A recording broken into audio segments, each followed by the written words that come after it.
പിന്നെ ആരും ഉണ്ടാവില്ല എന്ന് വിചാരിച്ച് ഞാൻ കട അടയ്ക്കാൻ നോക്കുകയാണ്. അപ്പോൾ ഞായറാഴ്ച ഒഴിവായതുകൊണ്ട് കേക്ക് എടുത്ത് പൊതിഞ്ഞ് വെക്കുന്ന സമയത്താണ് ഈ ഒരു ഒച്ച കേൾക്കുന്നത്. അപ്പം നമ്മളെ അടുത്ത് കുറച്ച് പൂച്ചക്കുട്ടികളൊക്കെ ഉണ്ട്. അതിനെന്തോ പിടിക്കുന്നതെന്ന് വിചാരിച്ച് ഞാൻ അകത്തുനിന്ന് തന്നെ വലിയ ഒച്ച ഉണ്ടാക്കി, ഇത് ഓടട്ടെ എന്ന് വിചാരിച്ച്.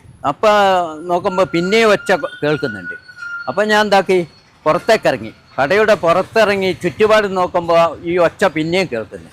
അപ്പം ഞാൻ കുറച്ച് ദൂരോട്ട് നോക്കുമ്പോൾ എൻ്റെ ഒരു കടയുടെ വീടിൻ്റെയും ഒരു 10-12 മീറ്റർ അപ്പുറത്ത് ഒരു കുട്ടി സ്റ്റഡിയായിട്ട് നിന്ന് കരയുകയാണ്. അപ്പം ഞാൻ ഒരു സ്ട്രീറ്റ് ലൈറ്റിൻ്റെ കൃത്യമായ വെളിച്ചത്തിലുള്ളത്, അപ്പുറത്തൊരു ഷട്ടറിട്ട കടയാണ്, അത് അടച്ചിട്ടിരിക്കുക.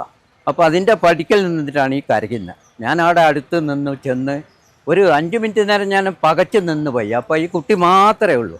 അപ്പോൾ ഞാൻ വിചാരിച്ചു ഈ കുട്ടിയുടെ അമ്മയെ മറ്റേ വില മൂത്രമൊഴിക്കാനോ മറ്റോ മാറിയിട്ടുണ്ടോ എന്ന് വിചാരിച്ച് ഞാനൊരു 5 മിനിറ്റ് അവിടെ സാവകാശം കൊടുത്തു.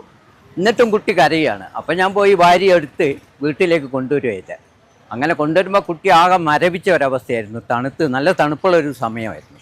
അങ്ങനെ കുട്ടിക്ക് ഒരു 2 മുട്ടായിയൊക്കെ കൊടുത്ത് വീട്ടിൽ നിന്ന് അടുപ്പിൻ്റെ അടുത്ത് കൊണ്ട് ചൂടാക്കി ചായയൊക്കെ കൊടുത്താണ് കുട്ടീനെ സ്വാതന്ത്ര്യപ്പെടുത്തിയത്. കുട്ടി ഒരു അങ്കിൾ എന്നെ വീട്ടിലെത്തിച്ചു തരാമെന്ന് പറഞ്ഞ് സൈക്കിളിൽ കയറ്റി എന്നാണ് പറയുന്നത്.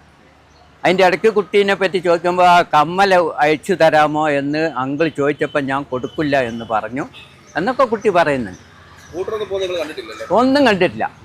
അപ്പോൾ എനിക്ക് തോന്നുന്നത് കാരക്കാമല വഴി അങ്ങനെ വന്ന് എൻ്റെ വീട്ടിൻ്റെ അടുത്ത് കൂടി ഇങ്ങോട്ട് പോകുമ്പോൾ ഫുള്ളായിട്ട് സ്ട്രീറ്റ് ലൈറ്റാണ് ഉള്ളത്. കുട്ടികളെ ഇത് വിജനമായ സ്ഥലമാണ്. എൻ്റെ വീട് കഴിഞ്ഞാൽ ഒരു ഷട്ടർ ഇട്ട കടയാണ്.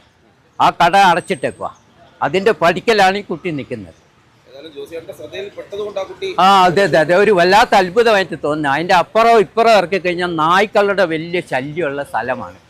കൂട്ടമായിട്ട് നായ്ക്കൾ വരും, ആക്രമിക്കും. കുട്ടി എന്തായി പോകുന്നതന്നെ അറിയില്ല. അപ്പുറം വിജനമായ പുഴയോരമാണ്. ആ പുഴയോരത്തേക്ക് പോയാലും ആൾപ്പെരുമാറ്റം ഇല്ലാത്ത സ്ഥലങ്ങളാണ്. എന്തായാലും വല്ലാത്തൊരു രക്ഷപ്പെടലാണ് ആ കുട്ടി രക്ഷപ്പെട്ടിട്ടുള്ളത്.